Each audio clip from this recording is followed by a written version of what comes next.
저는 60+ 기후행동이라는 단체의 대표를 맡고 있습니다. 60+60이 넘은 사람들이 이런 세상을 물려주게 돼서 미안하다, 반성한다, 우리가 행동하겠다 해서 모인 단체입니다. 저는 생물학을 전공했고요. 인천에 삽니다. 구럽도 핵폐기장 반대 운동을 했습니다. 그때 1995년도 구럽도는 적지라 그랬죠. 그때 과학기술부 차관이 우리가 계속 따져버렸더니 실수를 했어요. 말실수. 뭐라 그랬냐? 과학은 정치의 시녀라 그랬습니다. 정치가 결정하면 과학은 합리화할 뿐이다 라는 말실수를 했어요. 과학기술부 차관이. 전 정부도 있죠. 근데 정작 IAEA 과학단체가 아닙니다. 거기 홈페이지에 들어가면 우린 평화적 이용을 위해서 노력할 뿐이라고 얘기돼 있어요.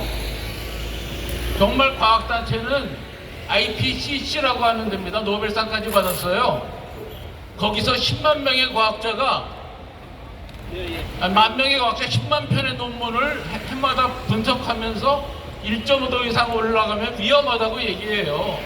이거는 대기에 이산화탄소가 포화됐다는 얘기입니다.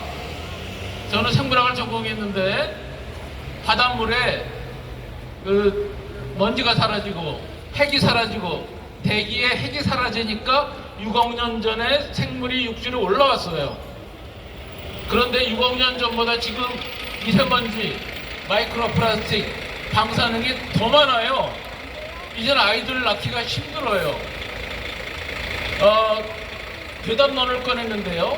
괴담을 얘기하면은 구속시킬 수도 있다 라고 얘기했죠. 일본에서도 안 하는 얘기입니다. 우리나라 총리는 일본 총독입니까?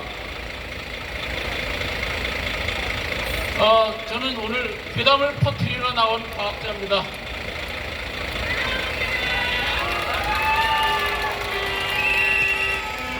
민주사회에서 주권자가 의심하는 건 아주 당연한 겁니다. 그러면 정부는 친절하게 해명을 해야 됩니다. 몇 번이도 해명해야 됩니다. 지금 독일은 그러고 있습니다.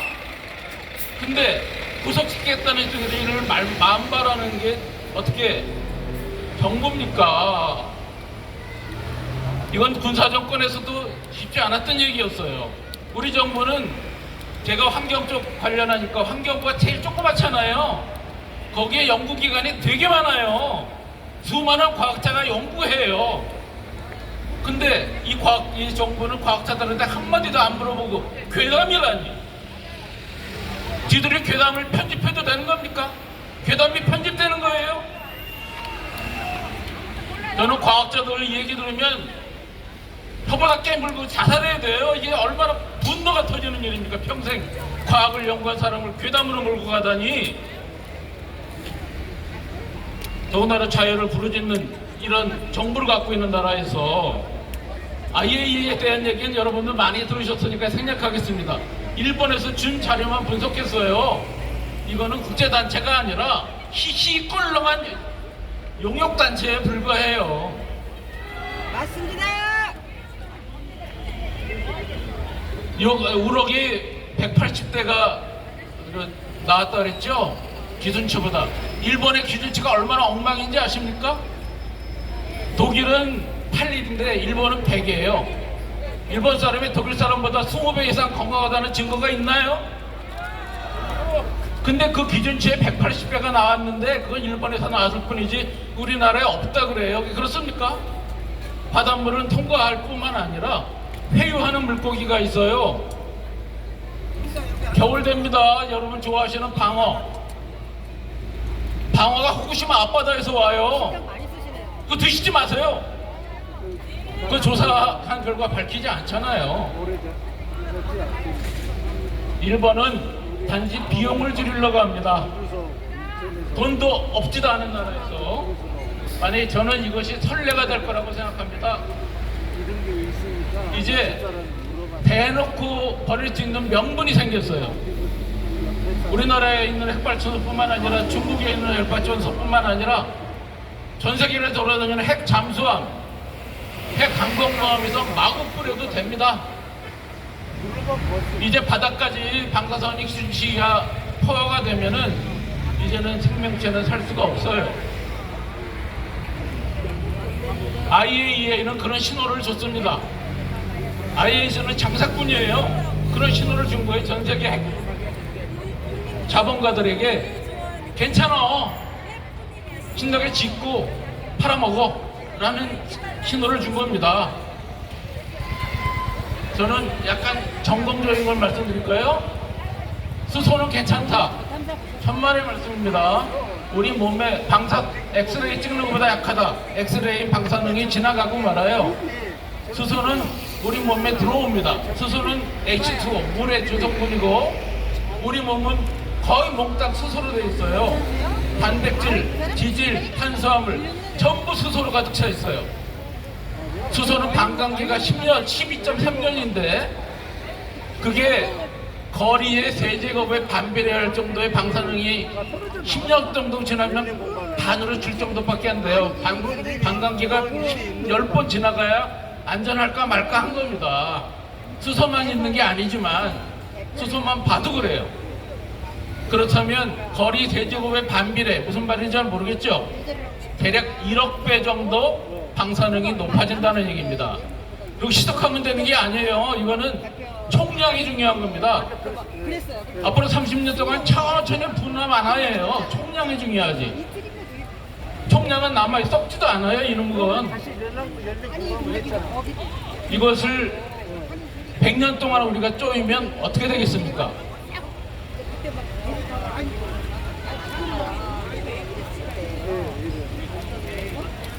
저는 더 걱정하는 게 어린이들입니다. 어린이들은 저희 고조같이 나이 60대 이상인 사람보다 더 걱정이에요. 세포 분열이 활발하잖아요. 특히 뱃속에 있는 어린이들 계산해 봤더니 6배 이상 민감하다 그래요. 먹자마자 죽는 독약이라면 차라리 낫겠어요. 나중에 문제가 생기고 나도 자라가지고 아이를 못 낳고 그렇게 되면 어떻게 되겠습니까? 지금부터 100년 전 일본 관동 지방에 지진이 났습니다. 관동 지대 지진 아시죠? 들어보셨죠? 거기 조선인이 독극물을 탔다 그랬죠? 그래서 수백 명이 학살당했습니다. 조선인만. 일본은 진심 어린 반성을 한 적 없어요. 반성을 안 했다는 의미는 같은 일을 다시 하겠다는 의미입니다. 지금 그러고 있잖아요. 전 세계의 독극물을 바다에 버리고 있습니다. 근데 우리나라는 일본의 순사같이 놀고 있습니다.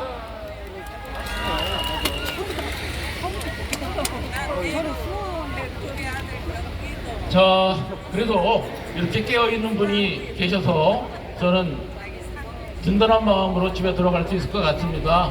그리고 몇몇 분들은 지금 일본을 향해서 깃발을 들고 걷고 있습니다. 7월 15일 날 부산에 모여가지고 부산에 가서 흰만호 새끼로 넘어가서 일본 동경전력까지 1100km 또 걸을 생각입니다. 7월 15일 날 그런 행사를 또 얼마 전에 여기서 했어요. 그런 분들과 같이 마음을 모아서 우리가 일본 정부 이걸 두둔하는 현 정부를 문제 삼는 거지 일본의 그 주민들도 제일 먼저 피해를 볼 거잖아요. 그들을 다독이면서 우리 자라나는 어린이들을 위해서 다음 세대의 행복한 내일을 적어도 우리가 물려줘야 되지 않습니까? 우리보다는 행복한 내일을 그러기 위해서 여러분들이 나왔다고 믿습니다. 저도 격려를 받습니다. 감사합니다.